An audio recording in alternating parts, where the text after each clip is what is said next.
라틴 교회에서 가장 위대한 교부인 아우구스티노는 열정과 믿음, 최고의 지성과 지치지 않는 사목적 관심을 지닌 인물이었고 위대한 성인이요 교회 학자이며 그리스도교를 모르거나 익숙하지 않은 사람들에게도 잘 알려져 있는데 그 이유는 그가 서방과 온 세상의 문화적인 삶 속에 가장 깊은 흔적을 남겼기 때문입니다.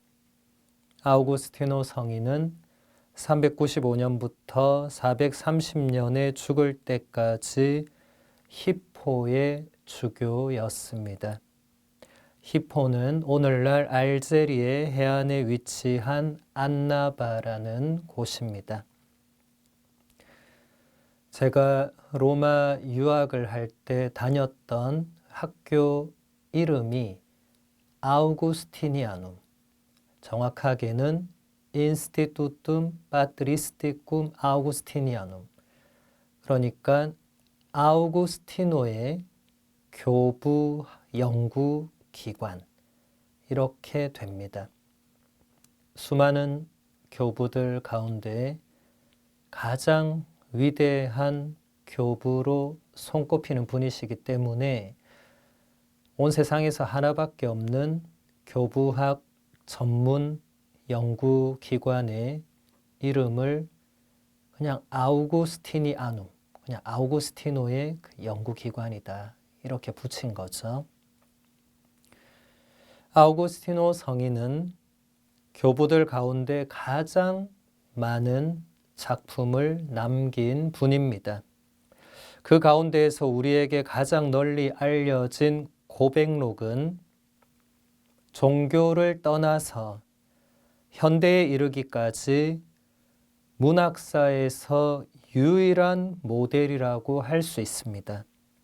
이 작품에서 아우구스티노 성인은 영적인 삶, 나라고 하는 존재의 신비, 또 나라는 존재 안에 감추어져 있는 하느님의 신비를 집중적으로 고찰하는데 이 고찰은 그 이전에도 없었고 앞으로도 영원히 영적인 정점으로 남게 될 독특한 것입니다. 고백록이라는 작품을 읽어보신 분들도 계실 것이고 안 읽어본 분들도 계시겠지만 적어도 그 이름은 한 번쯤은 들어보셨을 것이라고 생각합니다. 아우구스티노의 고백록. 크게 세 가지 주제가 등장하는데 영적인 삶, 나라는 존재의 신비, 그리고 나라는 존재 안에 감추어져 있는 하느님의 신비. 이 세 가지가 이제 큰 테두리가 되겠고 고백록 안에는 수많은 다른 영적 주제들이 많이 등장합니다. 아우구스티노 성인은 로마 제국의 아프리카 누미디아 지방의 타가스테에서 354년 11월 13일에 태어났습니다. 아버지 파트리치오는 이교인이었고 어머니 모니카는 열정적인 그리스도인이었습니다. 성녀로 공경받고 있는 어머니 모니카는 아들에게 큰 영향을 주었고 아들을 그리스도교 신앙 안에서 교육했습니다. 아우구스티노 성인은 예수 그리스도라는 인물에게 관심이 많았고 언제나 예수님을 사랑했다고 말하기도 했지만 오늘날의 많은 젊은이들처럼 교회의 신앙과 실천에서는 언제나 멀리 떨어져 있었습니다. 여러분이 잘 알고 있는 모니카 성녀는 아들 아우구스티노를 위해서 평생을 눈물로 기도한 어머니였고 그 어머니의 눈물의 기도는 헛되지 않았습니다. 그래서 아우구스티노 성인이 오랜 세월을 가톨릭 교회를 떠나서 이단에 빠지기도 하고 윤리적으로 방탕한 생활을 하기도 했지만 결국 그리스도교로 돌아오게 되었고 사제가 되고 주교가 되고 성인까지 되는 이 엄청난 여정에 어머니의 영향과 기도는 막대한 것이었죠. 비범한 지성을 지녔던 소년 아우구스티노는 훌륭한 교육을 받았지만 모범적인 학생은 아니었습니다. 370년부터 로마 제국 아프리카의 수도였던 카르타고에서 수사학을 배웠고 라틴어를 완벽하게 구사할 줄 알게 되었지만 그리스어를 잘 다루지 못했고 동시대인들이 사용했던 카르타고어도 배우지 못했습니다. 그러니까 아우구스티노 성인이 어린 시절에 그렇게 큰 두각을 나타냈던 것은 아니고 외국어도 잘 하지 못했던, 그런데 그것이 오히려 훗날에 아우구스티노 성인에게 독창성을 가져다 준 또 결정적인 계기가 되었습니다. 만약에 아우구스티노 성인이 그리스어를 능숙하게 배워서 잘 했더라면 그리스 교부들이 남겨놓은 수많은 작품들을 읽었을 것입니다. 그리고 그 영향을 받았겠죠. 그런데 아우구스티노 성인은 그리스어를 거의 다룰 줄 몰랐기 때문에 그리스 교부들이 남겨놓은 풍요로운 유산을 거의 접하지 못했고 그러다 보니까 본인의 독창적인 사상들이 나오게 된 것입니다. 이 또한 하느님의 섭리일 수도 있지만 어쨌든 아우구스티노 성인은 자신의 그 유일한 언어였던 라틴어 하나만 가지고도 그리스도교 사상 전체와 또 지금의 서양 문화 사상 전체를 아우르는 가장 결정적인 어떤 변화, 전환의 계기를 가져다 준 엄청난 인물입니다. 카르타고에서 아우구스티노는 처음으로 키케로의 호르텐시우스라는 작품을 읽었는데 이 작품이 회심을 향한 그의 여정의 출발점이 되었습니다. 이 작품은 아우구스티노에게 지혜를 향한 사랑을 일깨워 주었고 고백록에서 아우구스티노는 이 책에 대해서 이렇게 말하고 있습니다.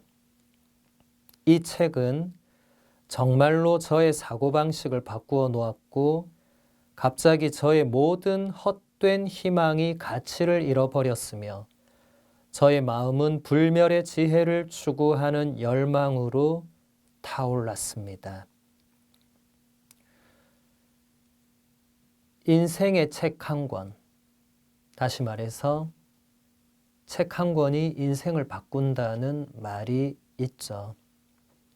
아우구스티노 성인에게는 호르텐시우스라는 지금은 안타깝게도 유실되어서 전해져 내려오지 않는 작품인데 이 책을 읽으면서 인생의 전환점을 맞게 됩니다. 그 전까지는 그냥 평범한 사람으로, 평범한 젊은이로 그냥 세상적인 명예, 욕망, 쾌락 그런 쪽으로 이제 추구하면서 살았는데 이 호르텐시우스를 읽고 나서 아우구스티노 안에는 진리에 대한 갈망, 또 지혜에 대한 사랑, 이런 훨씬 심오한 가치와 사상을 배우게 되면서 이제 어떤 새로운 내적인 어떤 전환이 발생하게 된 것이죠.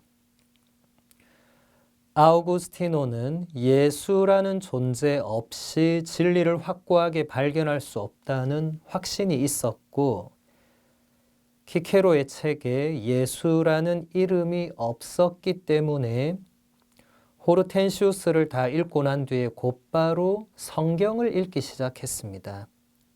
그리고 대단히 실망하게 됩니다.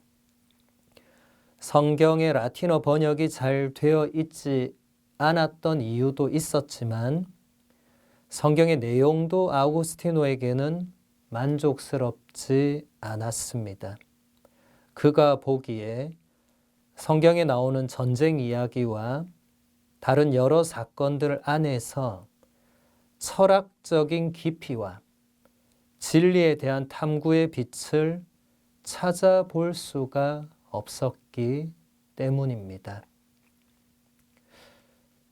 오늘날에도 많은 사람들이 성경을 접할 때 범하는 이 실수와 오류를 아우구스티노 성인도 처음에 그대로 하게 되는데, 성경에 대한 아무런 배경 지식이나 사전 연구나 이런 거 없이 그냥 읽어보는 거예요.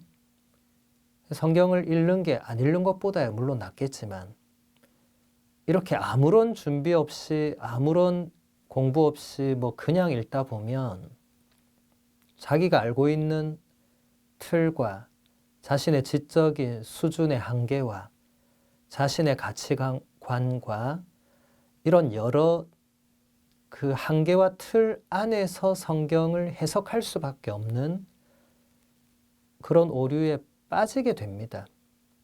아우구스티노 성인도 이렇게 함으로써 성경을 멀리했고, 그렇게 됨으로써 결국 이단으로 빠지게 되는 결과를 초래한 것입니다. 하지만 그럼에도 불구하고 아우구스티노는 하느님 없이는 살고 싶지 않았고, 그래서 진리에 대한 자신의 열망과 예수님께 가까이 가고자 하는 원의에 부합하는 그런 종교를 찾기 시작했습니다. 이렇게 해서 아우구스티노는 자신들을 그리스도인들처럼 드러내고 전체적으로는 이성적인 종교를 약속했던 마니교라는 그 시대의 이단에 빠지게 되었습니다. 마니 교도들은 세상이 선과 악의 두 가지 원리로 나누어진다고 주장했습니다. 그리고 이 원리로 인간 역사의 모든 복잡함을 설명하려고 했습니다.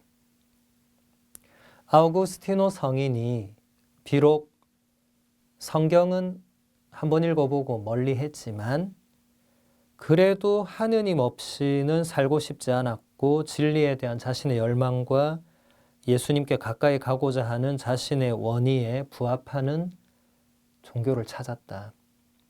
이것은 전적으로 정말 열렬한 그리스도인이었던 어머니 모니카 성녀의 영향이라고 할 수 있습니다. 만약에 어머니의 그런 신앙 교육과 참된 신앙인의 모습이 없었다면 아우구스티노는 성경만 내다버리는 것이 아니라 하느님과 예수님도 성경과 함께 멀리 보내버렸겠죠. 하지만 아우구스티노는 그 어머니의 그 신앙의 삶의 모습을 보면서 하느님과 예수 그리스도라는 분을 놓을 수는 없었던 것입니다. 이처럼 부모님이 자녀에게 신앙적으로 주는 교육의 효과는 그 어떤 뛰어난 교리, 교사나 사제나 수도자보다 훨씬 더 막대한 것입니다. 많은 부모님들은 내가 뭘 알겠나, 나도 부족한데 이런 신앙의 겸손함을 지니고 있으시겠지만 적어도 자녀에게 기도하는 모습, 그리고 신앙인으로서 살아가는 모습을 보여주는 것만으로도 자녀들이 그것을 보고 배우는 게 있다는 것이죠. 이것은 교부들이 자주 강조했던 가정교회라는 그 가장 기본이 되는, 마치 우리 교회의 세포와도 같은 그 가정 안에서 신앙이 얼마나 중요한지, 그리고 거기서 부모님들이 그 신앙의 교사로서 역할을 하는 것이 얼마나 중요한지를 배울 수 있는 대목입니다. 마니교의 윤리적인 이원론도 아우구스티노를 사로잡았는데, 마니 교도들이 선택된 사람이 되기 위해서 윤리적으로 대단히 엄격하게 행동했기 때문입니다. 아우구스티노는 마니교에서 이성, 진리에 대한 탐구, 그리고 예수 그리스도에 대한 사랑의 종합을 발견했다고 확신했습니다. 또 그 당시 마니교 안에는 사회적으로 영향력이 막강한 사람들이 많이 있었기 때문에 젊은 아우구스티노가 자신의 커리어를 쌓기에도 유리했습니다. 여기서 우리가 조심해야 될 것이 이단이나 사이비, 유사 종교에서 윤리적으로 대단한 엄격함을 요구하는 모습을 보고 여기가 바로 참된 종교구나, 그렇게 생각하고 빠질 위험이 대단히 큽니다. 라틴 신학의 창시자로 불리는 위대한 교부였던 테르툴리아노도 이 몬타누스주의라는 이단이 철저하게 엄격한 윤리적인 그런 생활을 강조하는 것이 본인의 그 엄격함과 본인이 추구했던 그 윤리적 이상에 꼭 들어맞았기 때문에 이 위대한 신학자가 이단에 빠지는 엄청난 사건이 일어나게 된 거죠. 아우구스티노 이전에 라틴 교회에서는 테르툴리아노를 능가하는 신학자는 없었는데 이 위대한 신학자가 이단에 빠지게 되는, 그래서 많은 사람들이 어떻게 그럴 수 있는가? 근데 바로 이 윤리적인 엄격함, 그리고 지금도 많은 사람들이 이단이나 사이비나 유사 종교에 넘어가게 되는 아주 결정적 이유 중에 하나가 기성 종교에 몸담고 있는 사람들의 삶의 모습을 보면 윤리적으로 많이 느슨해져 있거나 나태해져 있거나 이렇게 보이는 반면에 그런 엄격한 윤리적인 뭔가를 추구하고 강요하는 그런 종교는 거기 몸담고 있는 사람들도 대단히 엄격하게 사는 것처럼 보이니까 자연스럽게 그래 저게 종교지 이렇게 빠져들 위험이 있는 거죠. 물론 종교라는 것이 그 종교에 몸담고 있는 사람들의 말과 행동, 그 사람들의 존재와 삶에서 영향을 안 받을 수는 없지만 그게 그 종교와 신앙의 본질이 될 수는 없습니다. 인간은 다 부족하죠. 그리고 우리 그리스도교도 윤리적인 엄격함을 추구하지 않는 것이 아닙니다.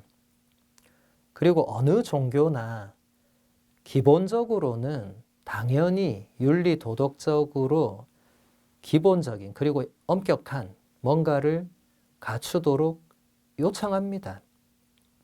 근데 그것을 특별히 더 강조하거나 부각시키거나 할 때는 그걸 잘 보셔야 된다는 거죠. 나쁜 것이 아니라 그것을 이렇게 전면에 내세우는 데에는 그 뒤에 다른 뭔가가 있을 수 있다는 거죠. 마니교가 대표적으로 그런 이단이었습니다.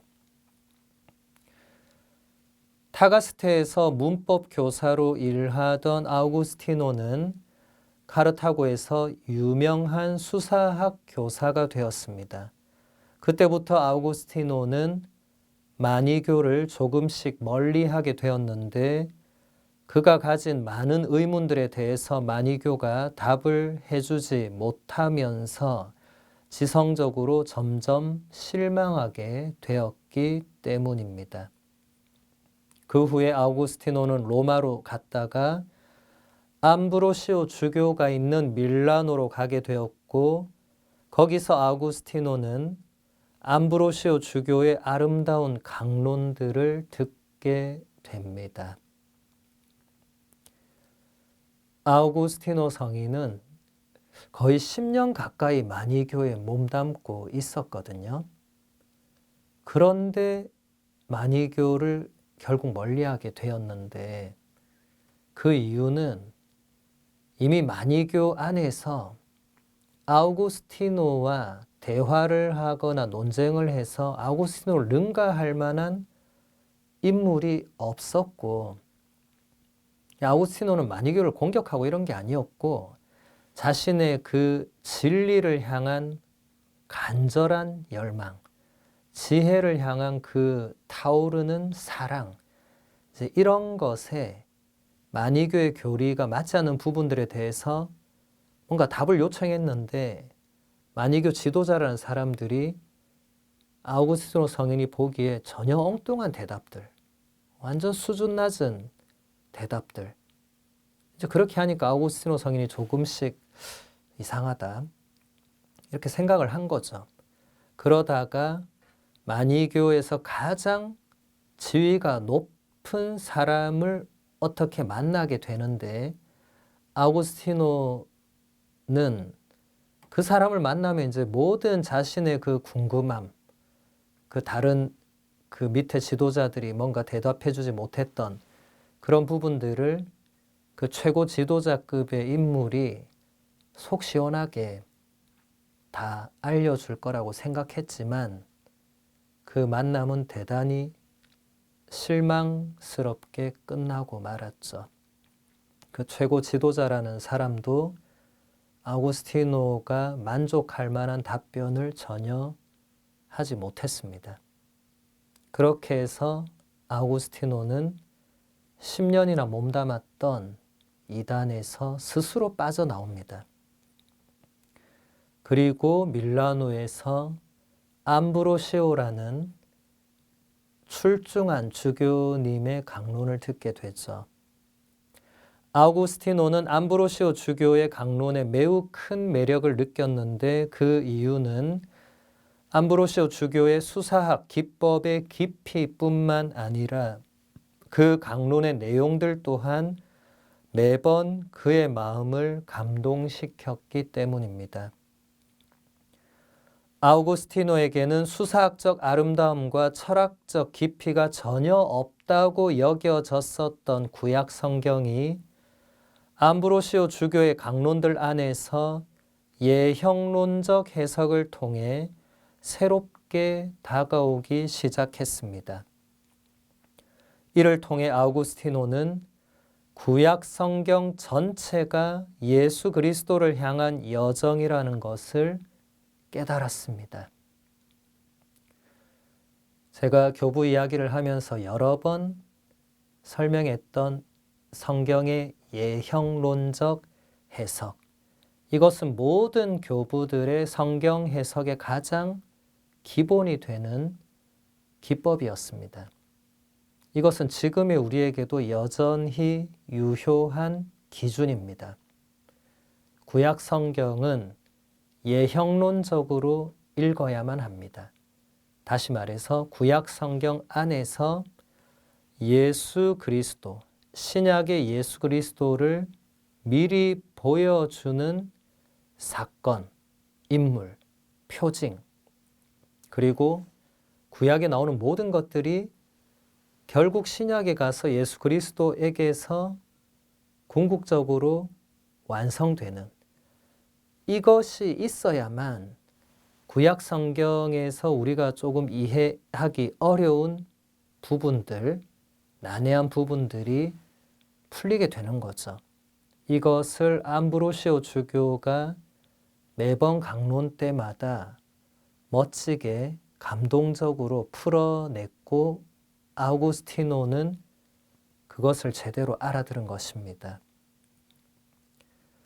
이렇게 아우구스티노는 구약 성경 안에서도 철학적 깊이와 아름다움을 깨달을 수 있는 열쇠를 발견했고 구약 성경의 모든 역사 안에서 일어난 사건들과 그리스도의 신비가 온전히 일치한다는 것을 알게 되었으며 철학과 이성 그리고 로고스에 대한 믿음과 사람이 되신 영원한 말씀이신 그리스도에 대한 믿음 사이의 통합도 깨닫게 되었습니다. 이 엄청난 깨달음이 암브로시오 주교라는 인물과 그분의 강론과 그분의 삶을 통해서 방황하고 있던 청년 아우구스티노를 완전히 새롭게 만들어 준 것이죠. 철학자들의 작품에 대한 이해의 바탕에서 아우구스티노는 성경, 특히 사도 바오로의 서간들을 새롭게 읽어내기 시작합니다. 386년 8월 15일 그리스도교로 전환한 사건은 길고도 힘겨웠던 내적 여정의 정점을 찍었고 아우구스티노는 세례를 준비하기 위해서 어머니 모니카와 아들 아데오다투스 그리고 몇몇 친구들과 함께 코모 호수 근처의 북부 밀라노 지방으로 갔습니다. 이렇게 아우구스티노는 387년 4월 24일 32살이 되던 해에 밀라노 주교자 성당에서 거행된 파스카 성야 미사 중에 암브로시오 주교로부터 세례를 받게 됩니다. 세례를 받고 나서 아우구스티노는 하느님을 섬기는 수도원 형태의 공동생활에 대한 이상을 품고 친구들과 함께 아프리카로 돌아가기로 결심합니다. 오스티아에서 아프리카로 떠나려고 배를 기다리는 중에 어머니 모니카 성녀가 갑자기 병에 걸려서 죽게 됩니다. 어머니의 이 죽음은 아우구스티노의 마음을 대단히 아프게 했습니다. 마침내 고국으로 돌아온 아우구스티노는 수도원을 세우기 위해서 히포에 정착합니다. 아프리카 해안에 위치한 이 도시에서 아우구스티노는 391년에 사제로 서품되었고 몇몇 동료들과 수도 생활을 시작했으며 하루 일과를 기도와 연구 그리고 설교로 나누었습니다. 대부분의 교부들 또 성인들과 마찬가지로 아우구스티노 성인도 그리스도교로 귀의한 뒤에 가장 먼저 한 일은 수도 생활이었습니다. 수도 공동체를 만들어서 함께 수도 생활을 하는 것. 이것은 수많은 교부들이 나중에는 그 생활을 거의 못하게 되지만 초창기에는 거의 다 그 생활에 매진하면서 정말 온 몸과 마음과 삶과 존재 전체를 하느님께 봉헌하고자 했던 것이죠.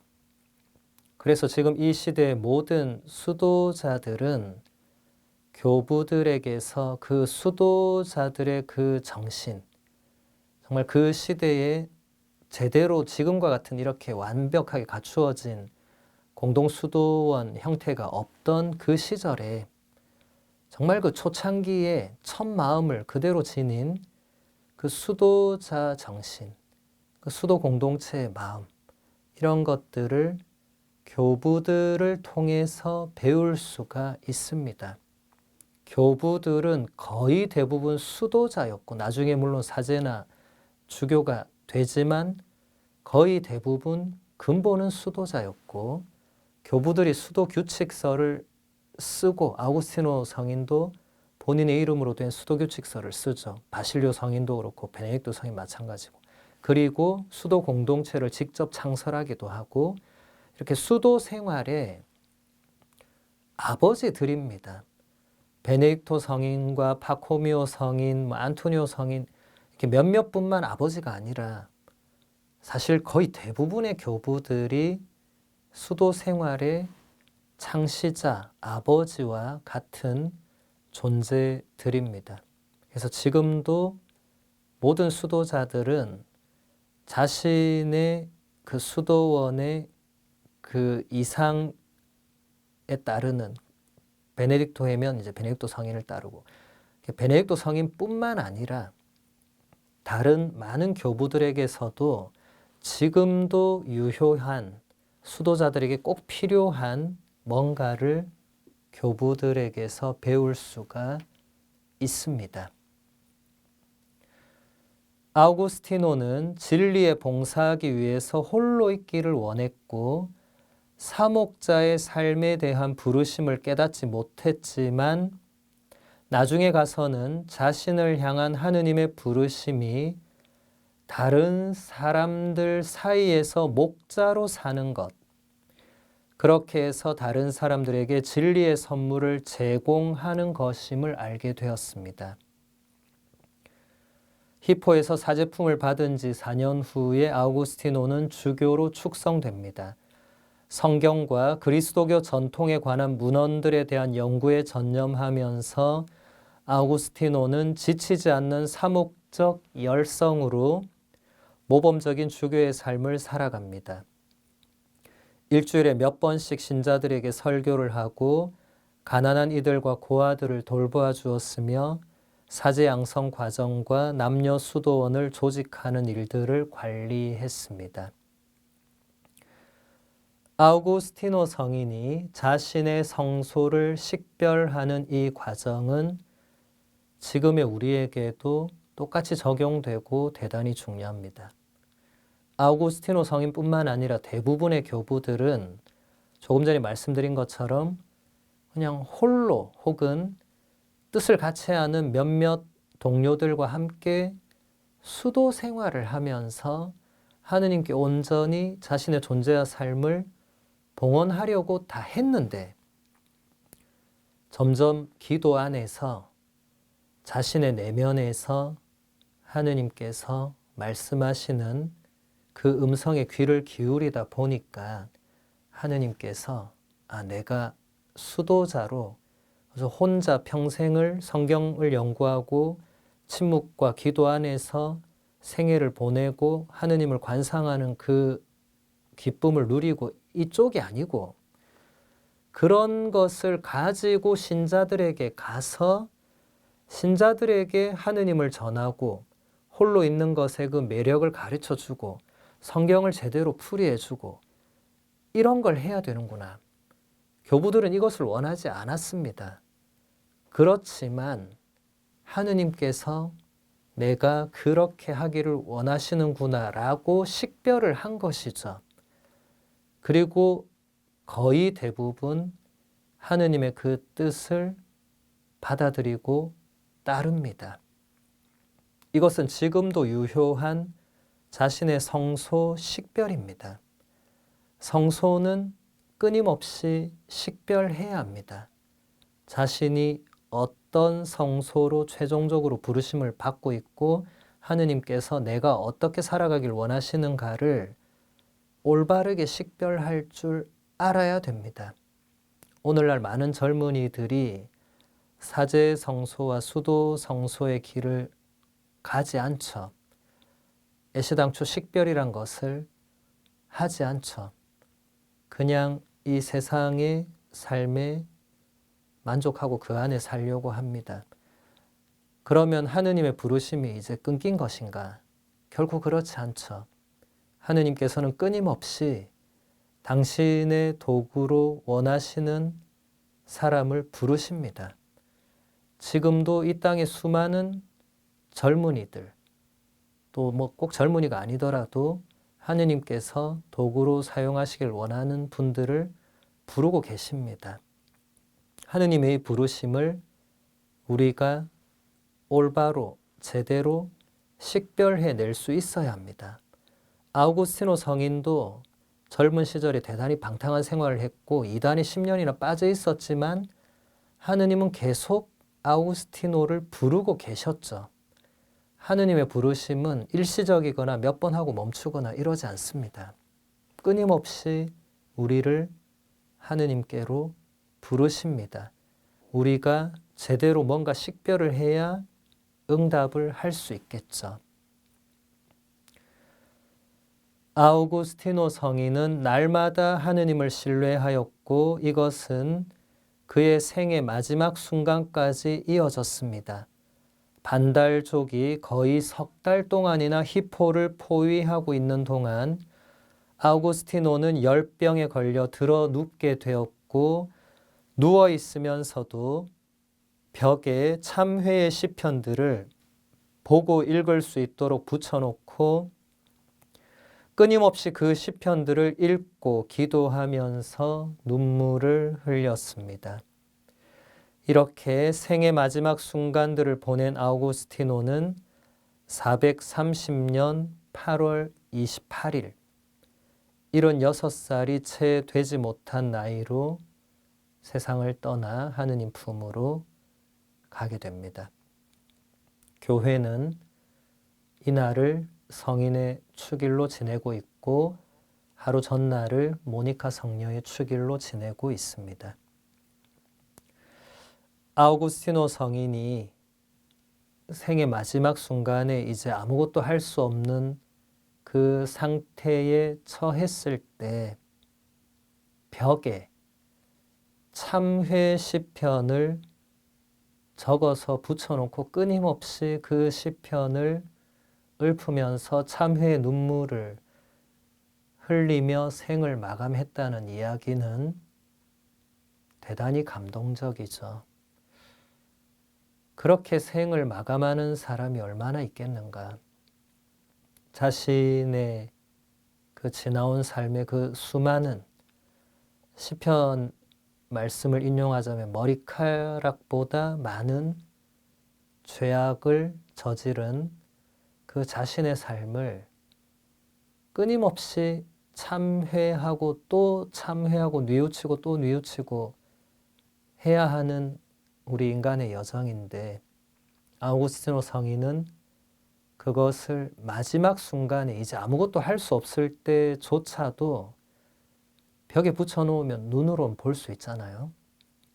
그러니까 그걸 벽에 붙여놓으면서까지 왜냐하면 성경을 펼쳐 읽을 이제 힘이나 그것도 안 될 때니까 그렇게 마지막까지 하느님의 말씀으로 자신의 죄를 참회하고 뉘우치고 하느님 나라로 가는 여정의 그 마지막에 눈물로 자신의 죄를 뉘우쳤다는 것. 우리 모두가 자신의 생의 마지막에 생각해 봐야 할 부분입니다. 어떻게 생을 마감할 것인가. 아우구스티노 성인을 떠올리면 도움이 될 것입니다. 세상을 떠나기 4년 전 아우구스티노는 자신의 후임자를 정해야겠다고 생각해서 426년 9월 26일 히포의 평화대성당에 신자들을 모으도록 했습니다. 그리고 신자들에게 이렇게 말했습니다. 이 생에서 우리는 모두 다 죽을 운명입니다. 그러나 이 생의 마지막 날은 모든 사람에게 언제나 불확실합니다. 그렇지만 유아기에는 청소년기에 도달하기를 원하고 청소년기에는 청년기에 도달하기를 원하며 청년기에는 성인의 나이가 되기를 원합니다. 성인의 나이에는 원숙한 나이가 되기를 원하고 원숙한 나이에는 노년이 되기를 원합니다. 이와 반대로 노년에는 더 바랄 수 있는 세대가 자신 앞에 있지 않고 자신의 생애조차 확실하지가 않습니다. 하느님의 뜻으로 제가 이 도시에서 한 평생을 보냈습니다. 그러나 이제 저의 젊음은 지나갔고 저는 이미 노년이 되었습니다. 생의 마지막에 순간이 다다랐을 때 신자들에게 우리 인간의 생이 어떠한 것인가를 아주 잘 설명해 주고 있습니다. 아우구스티노 성인의 말처럼 이 생에서 우리는 모두 다 죽을 운명입니다. 단 한 사람도 예외는 없습니다. 하지만 생의 마지막 날은 모든 사람에게 언제나 불확실합니다. 그렇기 때문에 하루하루를 우리가 헛되이 보낼 수 없는 것이죠. 오늘 밤에 하느님께서 나를 불러 가실 수 있기 때문입니다. 아마 많은 사람들은 그런 생각을 하지 않겠지만 우리 그리스도교는 지금도 성물도서 끝기도의 마지막에 전능하신 하느님 이 밤을 편히 쉬게 하시고 거룩한 죽음을 맞이하게 하소서라는 기도와 이어지는 성모님의 찬가로 하루를 마무리합니다. 매일 그렇게 합니다. 그러니까 우리 그리스도인들에게 잠을 잔다는 것은 물론 육체의 휴식을 위해서 반드시 필요한 것이기도 하지만 영적인 의미로는 거룩한 죽음, 거기서 다시 깨어나지 못할 경우에 이제 바로 하느님 나라로 가야 되기 때문에 거룩한 죽음이 되는 거죠. 그래서 우리는 언제 어떻게 죽음을 맞이할지 아무도 모르기 때문에 오는 데는 순서가 있었지만 가는 데는 순서가 정해져 있지 않기 때문에 매일매일을 또 매 순간순간을 하느님의 뜻대로 살기 위해 애써야 합니다. 갑자기 이 세상을 떠나게 될 때 그동안 준비하지 못했던 많은 것들이 우리를 엄청난 후회로 몰고 갈 수도 있죠. 죽음은 아무에게도 멀리 있지 않습니다. 우리는 누구나 죽음을 향해서 한 걸음씩 걸음을 내딛기 때문에 특히 우리 신앙인들은 그래서 더욱더 하루하루를 매 순간순간을 예수님의 말씀처럼 깨어있기 위해서 애써야 할 것입니다. 아우구스티노는 늙고 지쳤음에도 불구하고 기도와 하느님 섭리의 신비로운 계획을 묵상하는 데 전념했습니다. 그는 세상의 노년에 대해서 이야기를 했는데 실제로 그 당시 로마 제국은 노년, 즉 말기의 상황이었습니다. 세상은 늙는다 하더라도 혹은 늙었다 하더라도 예수 그리스도께서는 영원한 젊음이십니다. 그래서 아우구스티노는 이렇게 말했습니다. 노년에 다다른 세상에서도 그리스도와의 결합을 새롭게 하는 것을 거부하지 마십시오. 그리스도께서 그대에게 이렇게 말씀하십니다. 두려워하지 마라. 너의 젊음이 독수리처럼 새로워질 것이다. 우리가 누구나 나이가 들면 늙고 지치고 병들게 되어 있습니다. 이 또한 누구도 예외가 없습니다.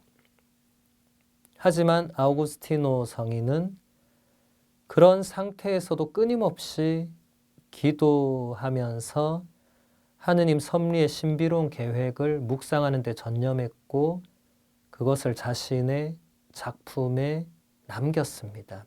저술 활동을 계속했다는 것이죠. 우리는 늙어가고 세상도 늙어갈지라도 예수 그리스도는 늙을 수가 없죠.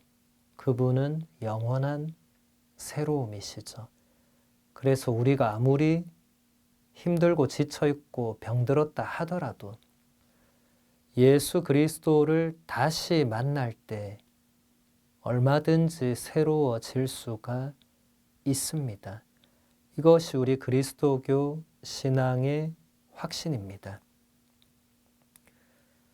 아우구스티노의 작품을 읽다 보면 1600년 전에 죽었던 한 사람에 대한 흔적을 느끼기보다는 오늘을 살아가는 한 사람이 곁에 있는 것처럼 느껴집니다. 우리와 동시대를 살아가는 한 친구가 자신의 살아있고 생생한 신앙을 우리에게 말하고 있는 것처럼 느껴집니다.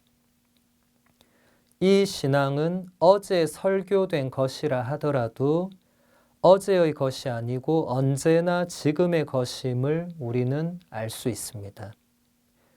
왜냐하면 예수 그리스도께서는 어제도 오늘도 그리고 영원히 계시기 때문입니다. 그분은 길이요 진리요 생명이십니다. 이렇게 아우구스티노는 우리로 하여금 언제나 살아계시는 예수 그리스도를 신뢰하면서 생명의 길을 발견하도록 우리를 격려합니다.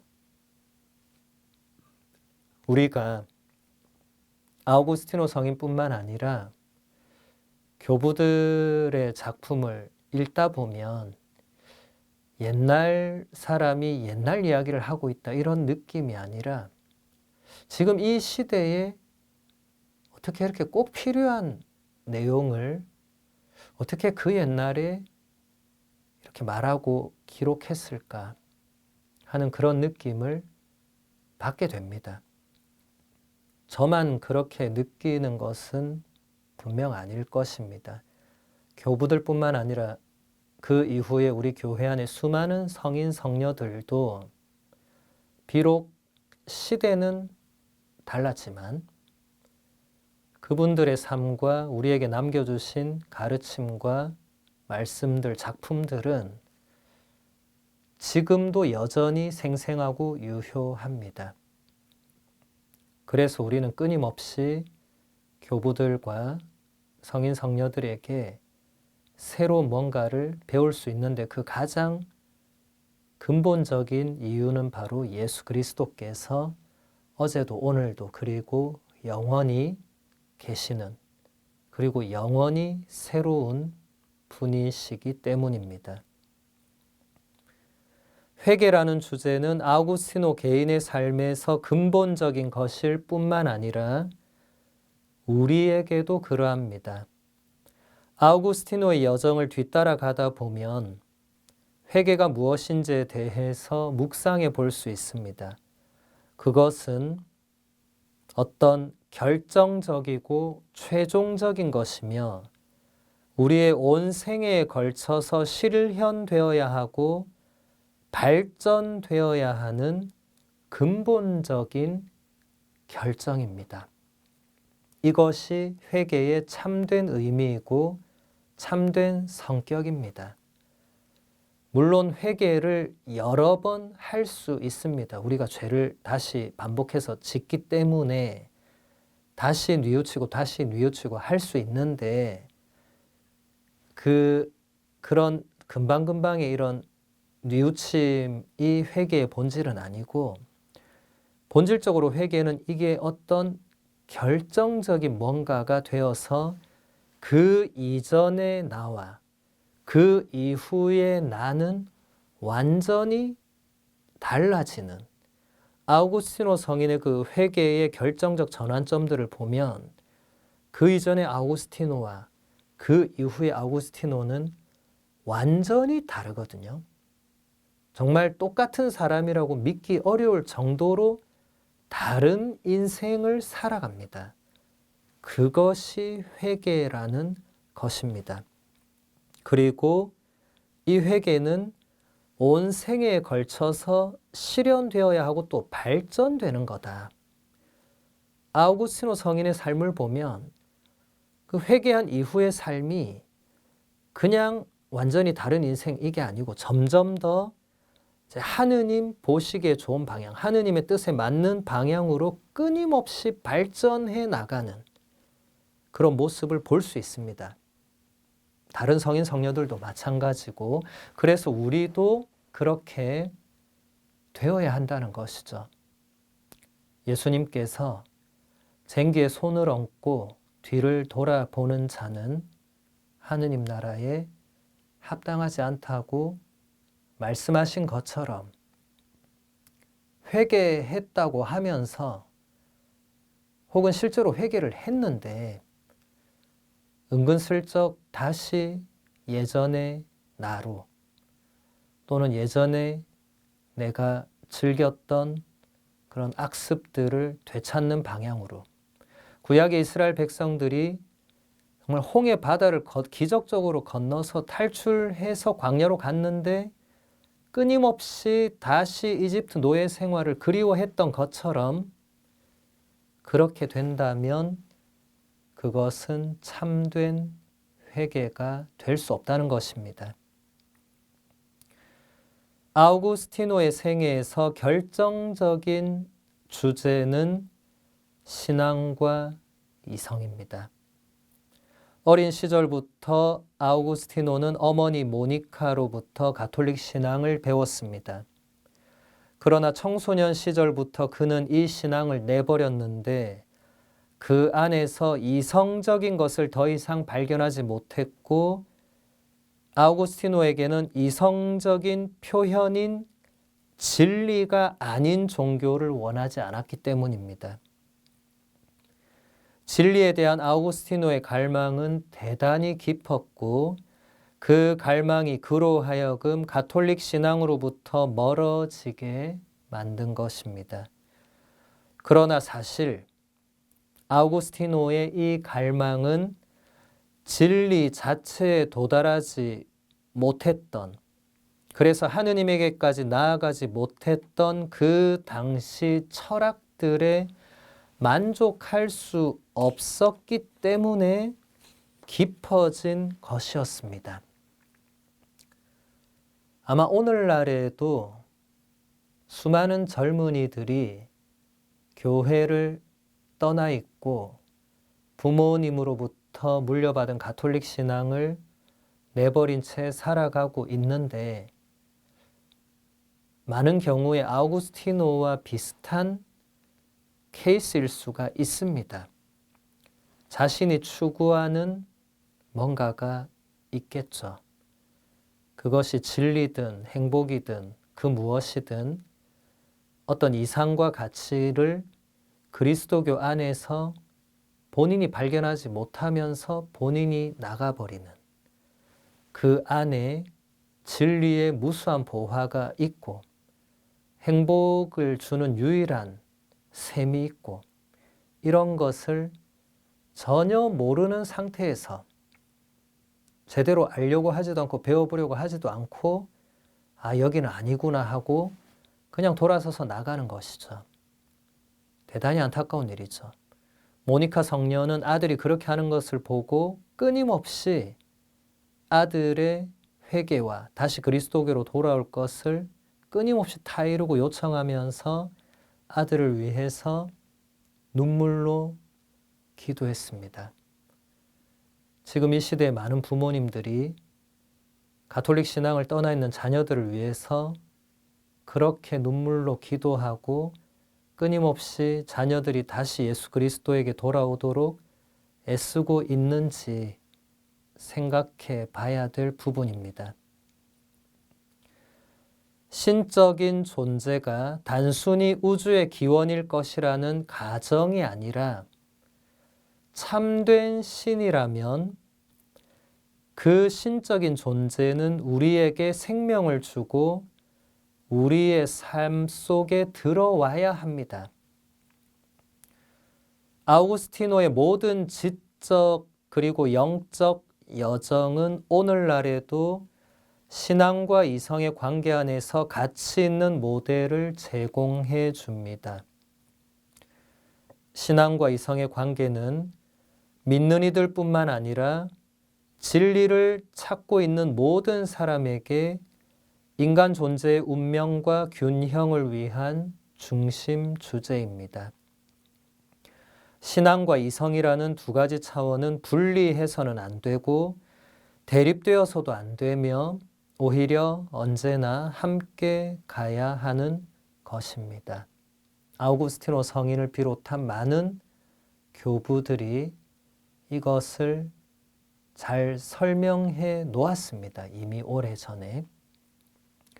하지만 현대에 와서 오늘날 더 이상 사람들이 교부들이나 옛사람의 지혜를 찾지 않고 그냥 새로운 것, 끊임없이 그냥 새로운 것만 찾아서 거기서 뭔가를 얻으려고 하고 있죠. 그러다 보니까 신앙과 이성은 이미 이 시대에는 완전히 분리되어 있거나 대립되고 있거나 함께 가지 못하는, 여전히 많은 사람들은 심지어 신앙인들조차도 신앙의 영역이 따로 있고 이성의 영역이 따로 있고 과학의 영역이 따로 있고 그렇게 생각하고 있습니다. 다시 말해서 하느님을 믿고 있는 그 삶의 영역은 따로 있고 그리고 세상에서 일어나는 일들은 또 그 따로 뭔가 있고, 그러면 하느님은 믿는 사람들이 기도하는 그 어떤 특정 장소와 공간과 그 안에만 한정적으로 계실 수밖에 없는 그런 신적인 존재가 되는데, 사람들은 그런 것을 전혀 아랑곳하지 않고 신앙을 어떤 한 여러 영역 중에 하나로 축소시켜 버리는, 이것은 대단히 위험한 것입니다. 세상 사람들이 그렇게 생각하더라도 신자들은 그렇게 해서는 안 되죠. 신앙은 우리 삶의 모든 것입니다. 하느님은 우리의 모든 것이 됩니다. 일정한 부분, 어떤 영역에 한정될 수가 없는 분이죠, 하느님이. 그러니까 하느님을 믿고 따르는 우리의 삶도 그 한정된 영역 안에 하느님을 가두어 놓을 수가 없는 것입니다. 아우구스티노가 회심 이후에 말했던 것처럼 신앙과 이성은 우리를 인식으로 이끌어주는 두 힘입니다. 이 목적을 위해서 지금도 마땅하다고 여겨지는 아우구스티노의 유명한 두 가지 정식이 있는데, 이 정식은 신앙과 이성 간의 종합을 잘 표현해주고 있습니다. 그것은 바로 라틴어로 crede ut intelligas, 곧 이해하기 위해서 믿어라.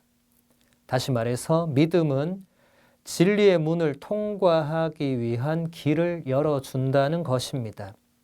그리고 이와 분리할 수 없이 intellige ut credas, 믿기 위해서 이해하라.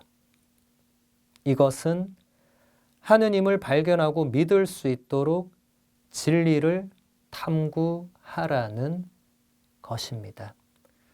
아우구스티노의 이 유명한 두 가지 정식은 그때부터 지금까지도 여전히 유효한 가장 기본이 되는, 신앙과 이성의 관계에서 가장 기본이 됩니다. 다시 보면 이해하기 위해서는 믿어야 한다는 것입니다. 하느님이 어떤 분인지 알기 위해서, 깨닫기 위해서 하느님의 창조와 하느님의 구원과 하느님의 섭리와 이 하느님의 엄청난 신비들을 알려면 믿음이 반드시 필요합니다. 믿지 않고서는 알 수가 없습니다. 근데 반대로 믿기 위해서는 또 이해를 해야 됩니다. 알아야 됩니다. 우리가 사람도 아는 만큼 믿잖아요. 모르는 사람에게 1,000만 원을 빌려주거나 이럴 수 없죠. 모르니까 믿지 않는 거죠. 아는 만큼 믿는 것입니다. 그러니까 예로니모 성인이 했던 유명한 말씀이 있죠. 성경을 모르는 것은 그리스도를 모르는 것이다. 예수 그리스도를 모르고서 예수 그리스도를 믿을 수 없는 것입니다. 이 두 가지는 이렇게 같이 동시에 가는 것입니다. 분리될 수도 없고 분리해서도 안 되고 우리는 끊임없이 하느님을 알기 위해서 믿으려고 애를 써야 되고 반대로 하느님을 믿기 위해서 하느님을 아는 그 무언가를 또 끊임없이 노력해야 되는 것이죠. 이것이 신앙의 여정입니다. 그냥 주일 미사를 오고 빠지면 고해성사를 봐야 되니까 안 빠지고 오고 그 차원이 아닙니다. 신앙은 그것을 훨씬 넘어서는 차원입니다. 역사적으로 신앙과 이성의 이러한 통합은 그리스도께서 오시기 전에 이스라엘의 믿음과 헬레니즘화된 유대교 안의 그리스 사상과의 만남 안에서 형성되어 갔습니다.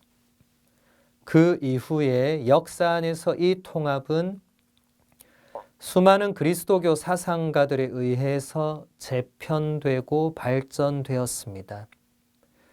신앙과 이성의 조화는 무엇보다도 하느님께서 멀리 계시지 않는다는 것을 의미합니다. 다시 말해서 하느님이 우리의 이성, 우리의 삶과 동떨어진 분이 아니라는 것입니다. 우리가 진정으로 하느님을 찾는 여정에 들어간다면 하느님은 모든 인간 존재에 가까이 계시고 우리의 마음에도 가까이 계시며 우리의 이성에도 가까이 계시는 분이십니다. 신앙과 이성의 만남 그리고 통합은 아우구스티노 이전에 수많은 교부들, 최초의 철학자라고 불리는 유스티노 성인에서부터 시작해서 우리가 지금까지 이 교부 이야기에서 봐왔던 그 수많은 교부들이 한결같이 추구했던 것입니다. 신앙과 이성, 그러니까 우리 그리스도교와 철학의 만남, 철학의 기본 요소가 이성이 되니까 이것은 많은 교부들에 의해서 발전되었는데 이제 아우구스티노에 와서 이제 정점에 이르렀다고 보시면 됩니다. 이처럼 하느님께서 인간에게 가까이 계신다는 사실을 아우구스티노 성인이 특별한 열정으로 알려주고자 했습니다. 인간 내면의 하느님 현존은 심오하고 신비로우면서도 그 내면 안에서 발견되고 알아차릴 수 있는 것입니다. 아우구스티노는 우리에게 이렇게 말하고 있습니다. 밖으로 나가지 말고 그대 자신 안으로 돌아오십시오. 인간의 내면에 진리가 있습니다. 그대가 그대의 본성이 변할 수 있는 것이라는 사실을 발견한다면 그대 자신을 초월하십시오. 그러나 그대 자신을 초월할 때 그대가 이성적인 작용을 하는 영혼을 초월한다는 것을 기억하십시오. 그러므로 이성의 빛이 불타오르는 그곳을 확장하십시오.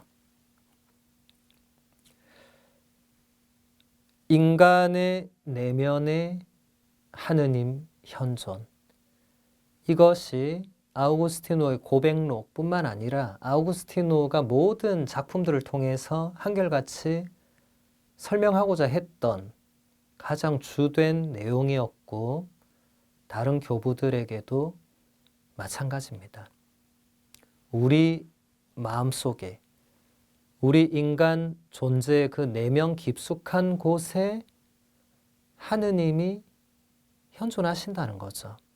성령께서 그 안에서 활동하신다는 겁니다. 우리가 정말 우리 내면 깊숙한 곳으로 들어가면 하느님의 음성을 들을 수 있다는 거죠. 물론 그분의 현존도 인지하게 된다는 것입니다. 물론 여기에는 깊은 믿음과 거기까지 들어가기 위한 여정이 필요하겠죠. 그런데 방향 설정이 중요하겠죠. 그래서 아우구스티노 성인은 자꾸 밖으로 나가서 하느님을 찾지 말고 그 방향을 자신 안으로, 끊임없이 안으로, 자신의 내면으로 들어가고 내려가서 거기서 하느님을 발견해라. 거기서 진리를 찾아라. 그리고 자신의 본성이 무언가 변할 수 있고 유한하다는 것을 느끼면 그것마저 초월하는 그런 노력을 해나가라는 것입니다. 이것은 기도에서 대단히 중요한 단계를 말해주는 것입니다. 우리의 기도가 처음에는 굉장히 피상적인 기도에 머무르겠죠. 하느님 이거 해주세요. 하느님 이번에 반드시 저걸 해주세요. 하느님 이렇게 가다가 잘 안 되겠죠. 하느님이 들어주지 않거나 응답하지 않는단 말이죠. 이제 그때부터 하느님이 계시는가 계시지 않는가 이제 이런 아주 초보적인 물음에서 시작해서 이제 점점 더 하느님을 향한 나의 믿음은 어느 정도인지 그리고 자신의 믿음이 정말 예수님 말씀처럼 겨자씨 하나일 만한 믿음도 안 된다는 것을 깨달으면서 하느님께 점점 더 의탁하게 되고 그러면서 이제 하느님을 찾는 그 방향을 정해야 되는데 아우구스티노는 이때 안으로 들어가지 않고 밖으로 나가는 바람에 마니교라는 이단에 빠지고 말았죠. 그러니까 아우구스티노도 자신의 체험이 여기서 큰 작용을 한 것입니다. 안으로 들어와서 하느님을 찾았어야 되는데 끊임없이 자신의 밖으로 나가서 왜냐하면 자신을 보니까 젊은 시절에 윤리적으로 그냥 방탕하고 그냥 쾌락적인 삶을 추구하는 자신을 보니까 자신 안에서는 뭐가 없다고 생각했겠죠. 그냥 자기는 그냥 쓸모없고 부족하고 내면이 엉망진창이고 청소되지 않은 방이고 이렇게 생각했겠죠. 그러니까 뭔가 깨끗한 방을 찾고 하느님이 계실 만한 거룩한 공간을 찾고 끊임없이 그렇게 찾아다녔는데 이것은 아우구스티노 성인뿐만 아니라 그 이전에 수많은 교부들도 끊임없이 진리를 찾아서 이 종교, 이 철학, 저 사상, 저 이단 다 기웃거리고 빠지고 했던 것입니다. 근데 결국 하느님을 어디서 만나게 되는가? 자신의 내면 안에서. 여기까지 나아간 사람이 바로 아우구스티노 성인입니다. 거기에 아우구스티노의 위대함이 있습니다. 그 고백록 안에 보면 정말 그 한 인간 존재의 그 영혼에 걸어가는 그 여정이 그토록 섬세하고 심오하게 기술되어 있는 인류 역사 안에서 다시 나올 수 없는 작품입니다. 비록 우리가 그런 작품을 쓸 수는 없더라도 다행히 아우구스티노가 이미 걸어갔고 그런 작품을 써놨기 때문에 그 여정을 따라 걸어갈 수 있죠. 그래서 여러분들이 기도할 때 이제 초보적 단계에서 조금 더 들어가면 그때 방향 설정을 다시 밖으로 갈 것이 아니라 더 내면 안으로 더 깊은 곳으로 물론 뭔가 보이지 않고 끝없는 심연을 발견할 수도 있고 자신의 온갖 추악한 뭔가를 볼 수도 있겠지만 그럼에도 불구하고 거기로 끊임없이 더 들어가야 거기서 하느님을 만날 수 있다는 것입니다. 아우구스티노가 강조한 것처럼 성인은 고백록의 서두에서 이렇게 고백합니다. 주님, 당신을 위하여 우리를 만드셨기에 당신 안에서 쉬기까지는 우리의 마음이 평온하지 않나이다. 그렇기 때문에 하느님과 멀리 떨어져 있는 것은 자기 자신과 멀리 떨어져 있는 것과도 같습니다. 아우구스티노 성인은 이렇게 말합니다. 주님, 당신께서는 저의 가장 내밀한 곳보다 더 내밀한 곳에 계셨고 제가 도달할 수 있는 가장 높은 곳보다 더 높은 곳에 계셨습니다. 또 이렇게 말합니다. 주님, 제가 당신을 찾고 있을 때 저는 도대체 어디 있었습니까? 당신께서 바로 제 앞에 계셨는데도 저는 저 자신에게서 멀리 있었고 저 자신을 발견하지 못하고 있었으며 당신은 더욱더 발견하지 못하고 있었습니다. 전부 다 고백록을 제가 인용한 것인데 먼저 고백록의 가장 서두에서 아우구스티노 성인은 주님, 당신을 위해서 우리 인간을 만드셨기 때문에 우리가 당신 안에서 쉬기 전까지는 우리 존재와 우리 마음이 평온할 수가 없다고 고백하고 있습니다. 아직도 수많은 사람들이 이 첫 줄 고백만 제대로 읽고 이해했더라면 엉뚱한 곳에서 평화와 행복을 찾지는 않을 것인데 지금도 수많은 사람들은 이 첫 줄을 모르거나 전혀 믿지 않거나 받아들이지 않기 때문에 엄한 곳에 가서 평화와 행복을 찾으려고 하고 있죠. 근데 아우구스티노 성인도 그렇게 해봤죠. 젊은 시절에 누구 못지않게 그렇게 했기 때문에 최종적으로 깨달은 것입니다. 하느님께서 인간을 창조하실 때 당신을 위해서 인간을 창조하셨기 때문에 우리 인간의 가장 최종 목적지, 우리 영혼의 가장 안식처, 쉼터는 바로 하느님 그분이시지 다른 뭔가가 아니라고. 하느님이 그렇게 우리를 만드셨다고.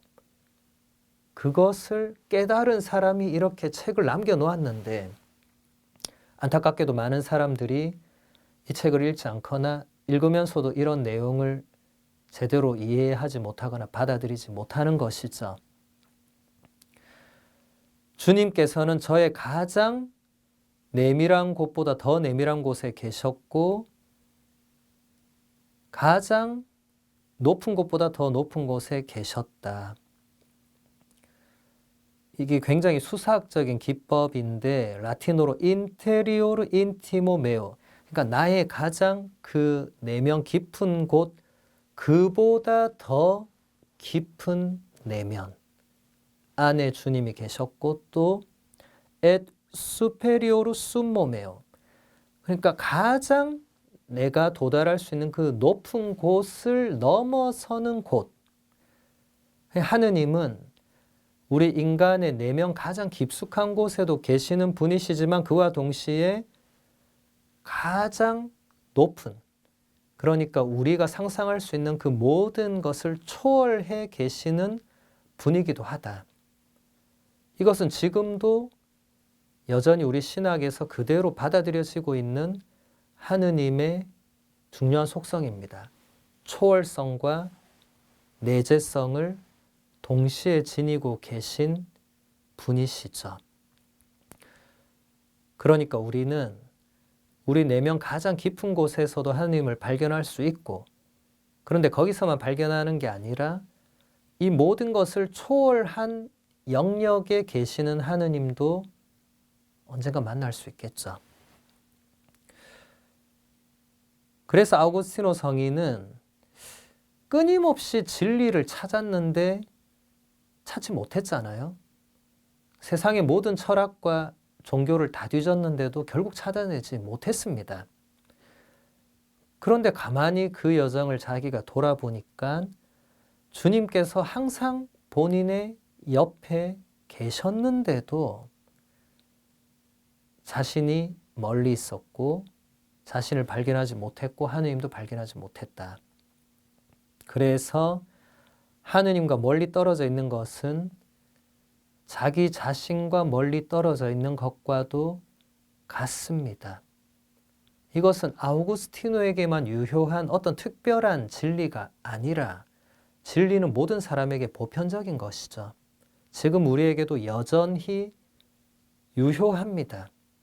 신앙인이라고 하더라도 하느님과 멀리 떨어져 있는 사람, 하느님과 멀리 떨어져 있는 삶을 살아가고 있는 사람, 하느님과 멀리 떨어져서 생각하고 사고하고 말하고 행동하는 사람들은 결국에는 자기 자신과도 멀리 떨어져 있다는 것입니다. 그러면 자기 자신을 제대로 알 수가 없고 온전한 자아를 만날 수 없고 삶이 평온할 수가 없고 정말 참된 행복이나 기쁨을 누릴 수 없는 것이죠. 아우구스티노가 지금 그걸 말하고 있는 겁니다. 또 아우구스티노는 이렇게 말합니다. 저 자신이 저에게 커다란 수수께끼가 되었고 왜 슬퍼하는지, 왜 자신을 이토록 심하게 괴롭히는지 스스로 물었지만 저의 영혼은 저에게 아무런 대답도 할 줄 몰랐습니다. 인간이란 그 자체가 실로 위대한 시면입니다. 이 수수께끼와 시면은 오직 예수 그리스도만이 빛을 비추어 주실 수 있고 구원하실 수 있는 것입니다. 다음 사실이 중요합니다. 하느님과 멀리 떨어져 있는 사람은 자기 자신에게서도 멀리 떨어져 있고 오직 하느님과의 만남을 통해서만 자기 자신을 재발견할 수 있다라는 것입니다. 이렇게 해서 자기 자신에게 참된 나에게 자신의 진정한 정체성에 도달하게 되는 것입니다. 아우구스티노가 고백하고 있는 내용은 정말 우리 인간 존재의 그 수수께끼, 존재 자체의 그 시면, 그 끝없는 시면 안에서 어떻게 해도 할 수 없는 이 나약한 인간의 무력함을 잘 보여주고 있죠. 다른 작품에서 아우구스티노 성인은 이와 비슷한 맥락으로 이런 말도 하고 있습니다. 인간은 시면이라는 말이 헛된 말이 아니라고 저는 생각합니다.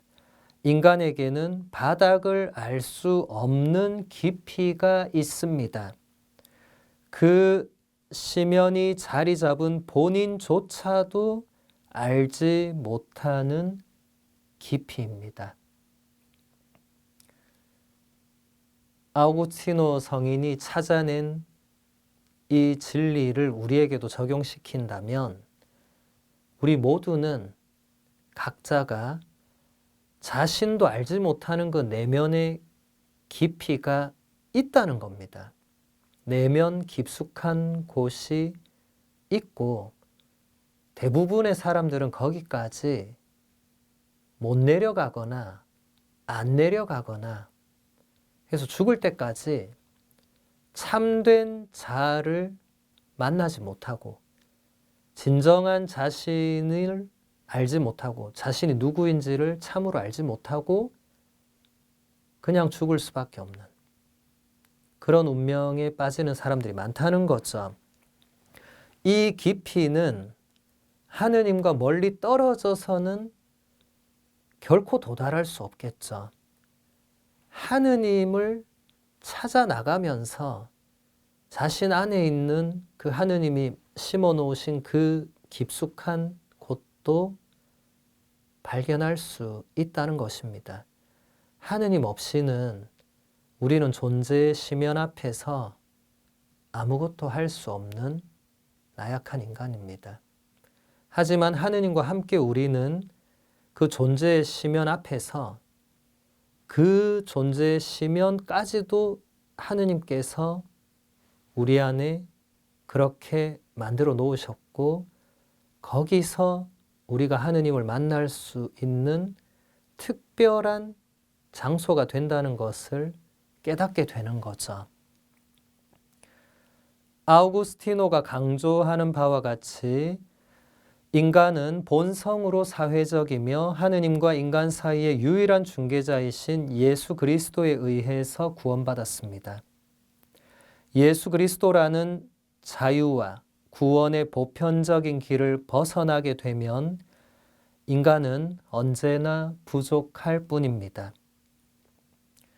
예수 그리스도를 떠나서는 그 누구도 해방되지 못했고 해방되지 못하며 해방되지 못할 것입니다.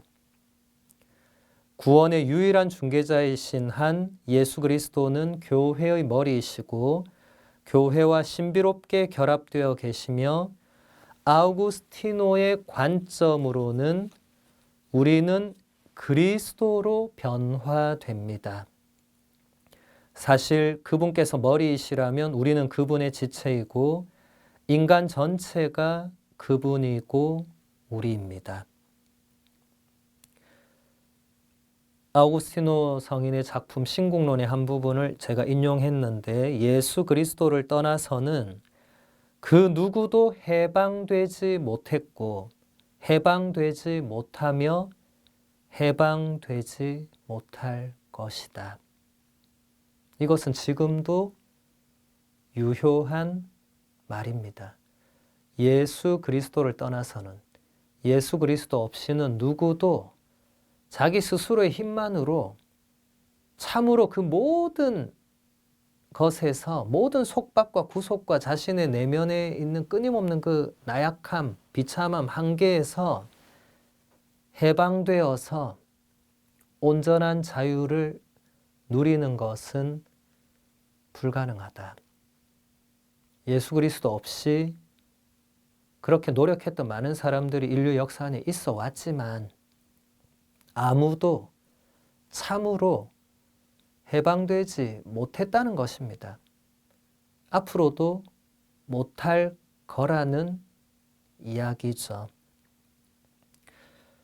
그러므로 하느님의 백성이며 하느님의 집인 교회는 아우구스티노의 시각으로 보면 그리스도의 몸이라는 개념과 긴밀히 연결되어 있습니다.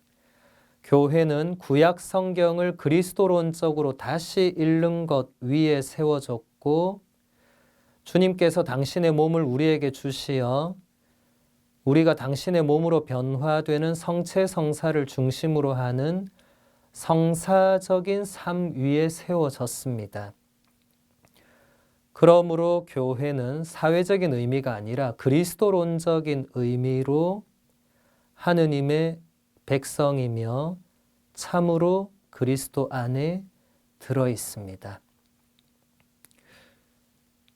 여기서 중요한 것은 교회는 두 가지 원천 위에 세워져 있다. 하나는 구약 성경을 그리스도론적으로 다시 읽는 그 위에 세워졌다. 성경의 예형론적 읽기.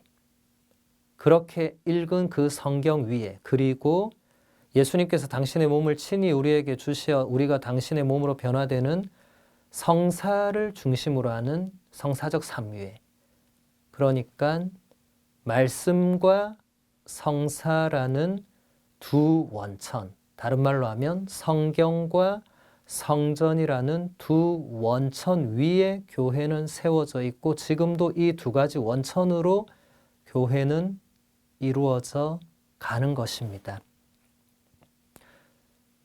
그러니까 우리 신자들은 또 교회에 속해 있는 모든 사람들은 끊임없이 이 두 가지 원천에 접속해야 된다는 거죠.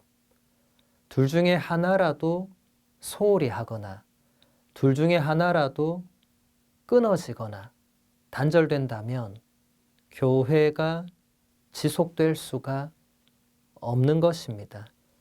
신앙생활이 지속될 수 없는 것입니다.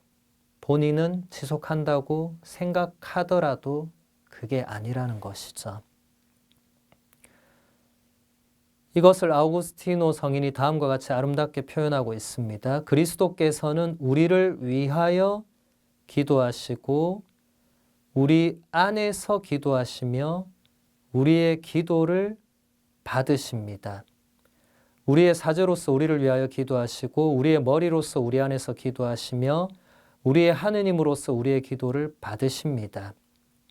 그렇기에 우리는 그분 안에서 우리의 음성을 알아듣고 우리 안에서 그분의 음성을 알아듣습니다.